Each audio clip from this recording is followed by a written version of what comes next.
Welcome to today's Northern Light Health COVID-19 update. Today, as usual, we have Dr. Jim Jarvis, the Senior Physician Executive, Incident Command, and Paul Bolin, Senior Vice President and Chief Human Resources Officer with us today. Dr. Jarvis and Paul will have a few updates to share before they take questions. Before we get to that, just a couple of housekeeping items. Looks like everyone has renamed themselves, so we know where everyone is joining from, so thank you for that. You should have the ability to record through Zoom. If you're having any trouble with that, just let us know in the chat and we'll shoot with you. Also, please let us know in the chat if you'd like a clean copy of today's press conference. We do have a high quality audio video file available, usually a couple hours after the press conference, and we'd be happy to share that with you. I also wanted to know in that folder, we also have some vaccine footage, some footage from our employee vaccination clinics at some of our hospitals in the system. So you're welcome to use that as B-roll as well. And if you'd like to have access to that, just let us know in the chat and we'll take care of that. For the question and answer portion of today's conference, everyone will have an opportunity to ask 2 questions. I'll call on you and unmute your mic, and then you'll have a chance to ask your questions. The order for questions today will be Maine Public Radio, WABI, ABC 7, News Center Maine. I know you're on the call and indicated that you didn't have questions previously, but if that's changed, just let me know in the chat and I'll add you to the list. And then Portland Press Herald, and finally Bangor Daily News. So I think with that, we're ready for Paul and Dr. Jarvis's update. So gentlemen, I'll turn it over to you.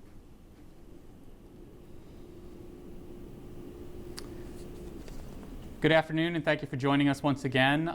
We do have some good news to share as we enter into the Christmas holiday, but we do want to start off with some sobering news regarding numbers that continue to climb here in the state of Maine. For Northern Light Health, currently as of this morning, we had 68 total inpatients within our system who are positive for COVID-19. 47 of them are at Eastern Maine Medical Center, 2 are at A.R. Gould Hospital, 1 at Blue Hill Hospital, 2 at Inland Hospital, 4 at Maine Coast Hospital, 10 at Mercy Hospital, and 2 at Sebasticook Valley Hospital. In addition, our home care and hospice services are taking care of 32 patients infected with COVID-19 at their homes. We had some good news today on the vaccine front as the U.S. government purchased another 100 million doses of Pfizer vaccine, and that will become incredibly useful for us as we face this pandemic, and then be another tool in our tool belt. And Paul will give a little bit of an update in a second on our vaccine response to date. I did want to talk about some visitation policy changes that have happened here at Northern Light Eastern Maine Medical Center. In response to the surge of COVID-19 numbers throughout our community, we are instituting shorter visitor hours that begin at 2 p.m. and end at 4 p.m. daily. This started yesterday. The majority of adult patients are permitted 1 visitor per patient per stay. The visitor is identified upon admission and is encouraged to be the patient's spouse or someone that lives with them to limit exposure. There are some unique circumstances where visitation may be adjusted, and nursing leaders will review these exceptions. 2 visitors will be permitted for individuals who are at the end of life, those in our pediatric or neonatal ICU, our pediatric ICU, and our trauma patients. Circumstances where visitation will be completely restricted include rooms where patients are undergoing aerosol generating procedures, such as a nebulizer, high flow oxygen, or other medical conditions, and those under investigation for COVID-19 exposure, or for those who have tested positive for the virus. We understand that it is important for people to have their family and friends with them when they are ill, but at the same time, we have a responsibility to protect other patients, protect the community, and our staff. And so that's the reason why we have put those in. We understand these will be difficult for our patients. We will make every effort we can to allow there to be communication, whether that be the use of a video tool or something similar.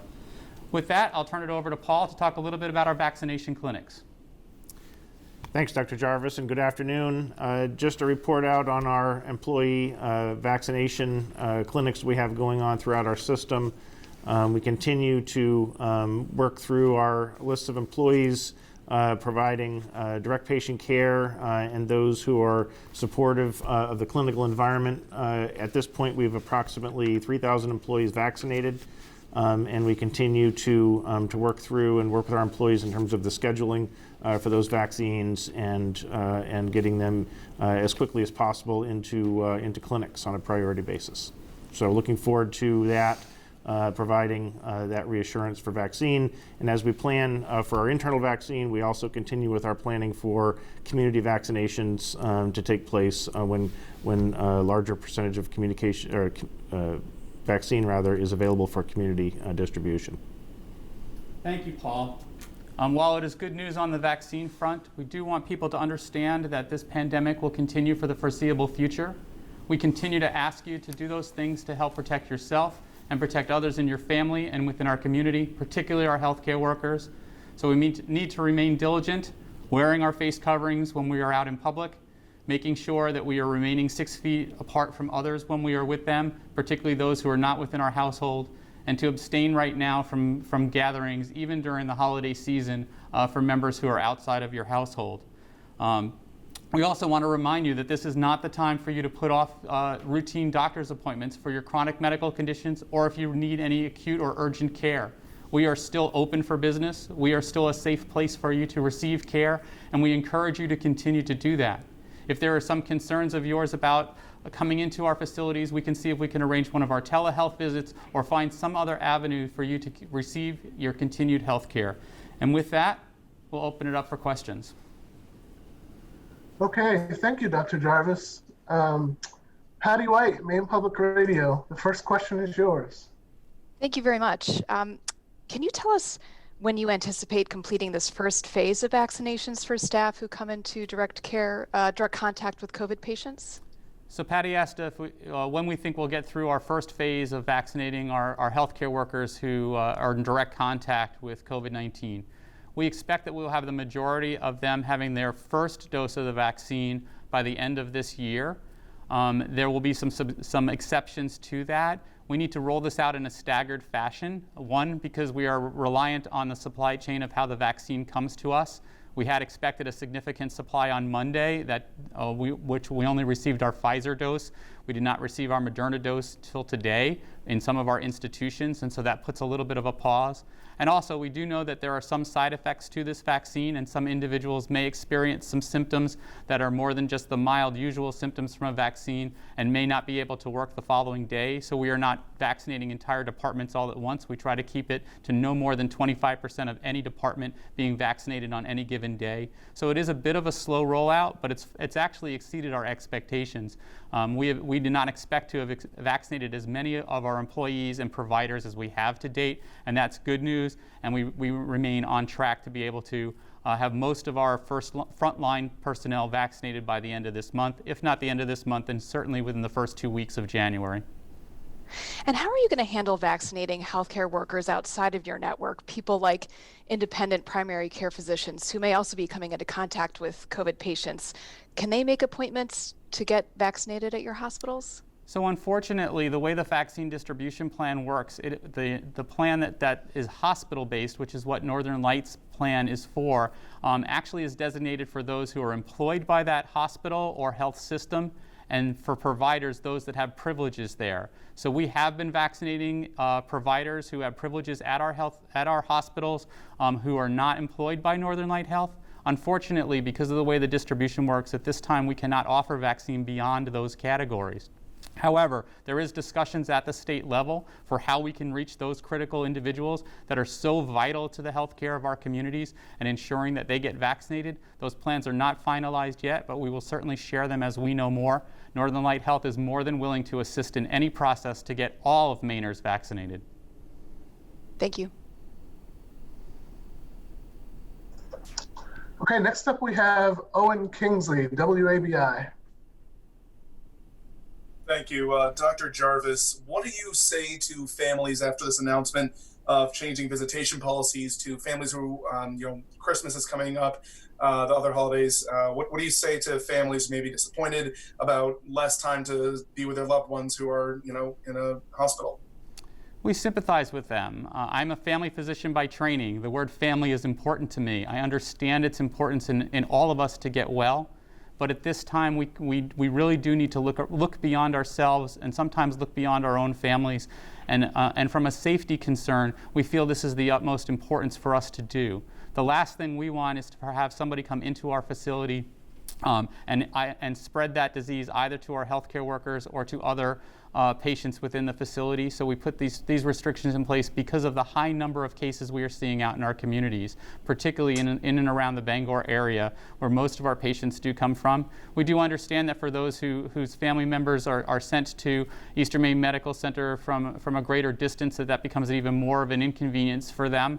But we understand that. However, safety needs to come first, and it always will come first when it comes to our patients and our staff.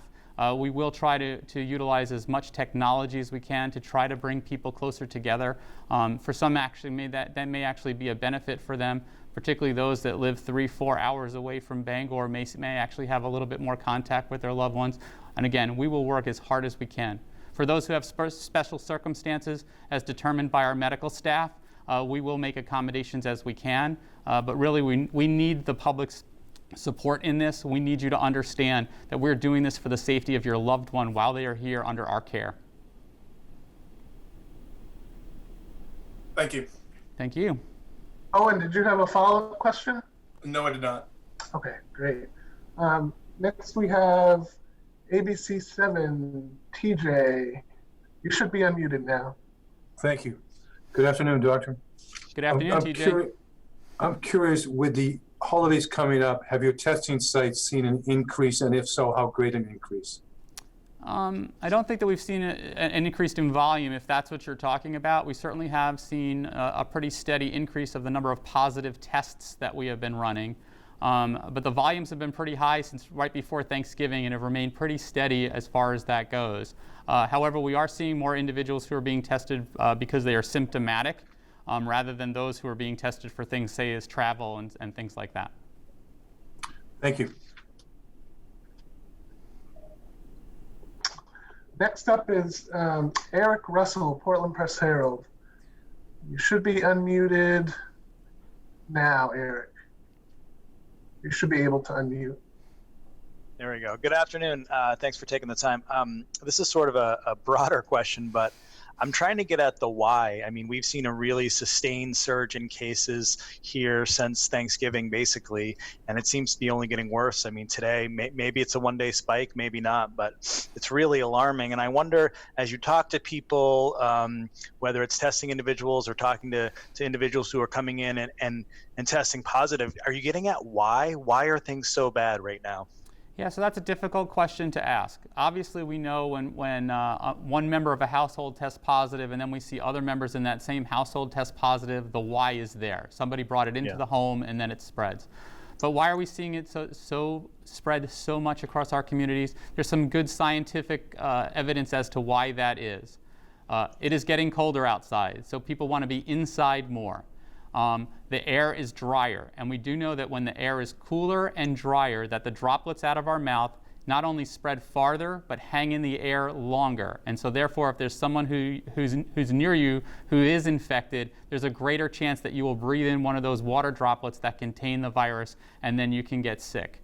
Also, we're seeing a lot of the remnants of the Thanksgiving holiday.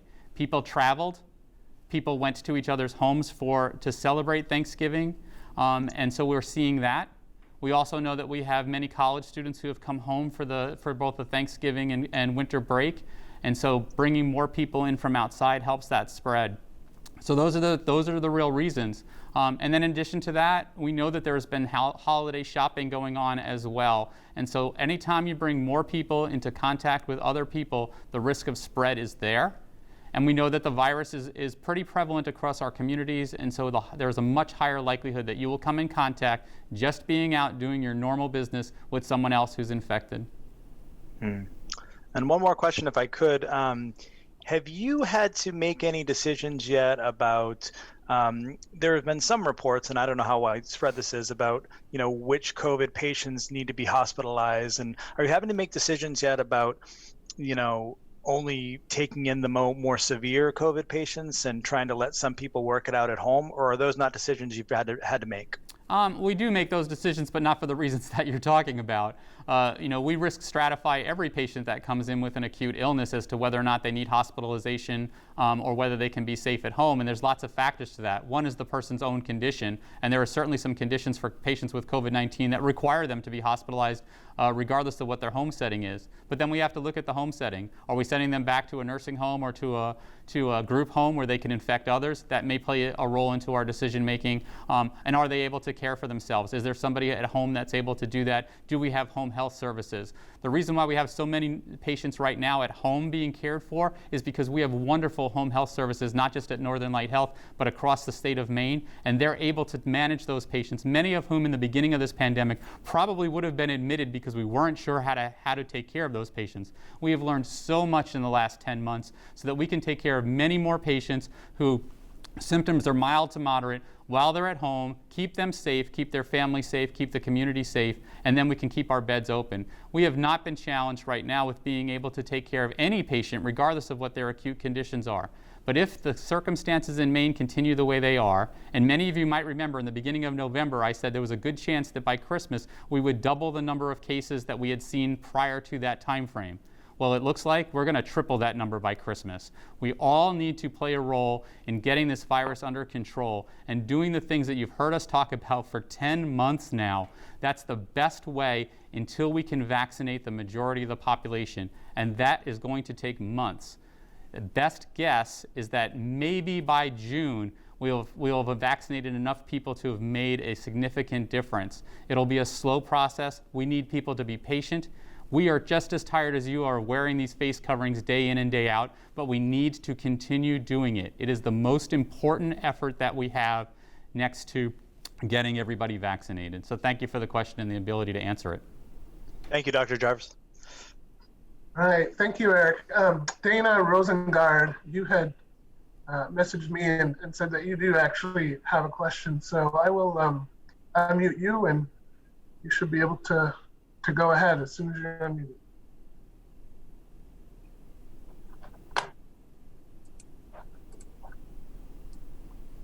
Dana? All right. Oh, I am unmuted now. Yes? Go ahead, Yes. Dana. We can hear you.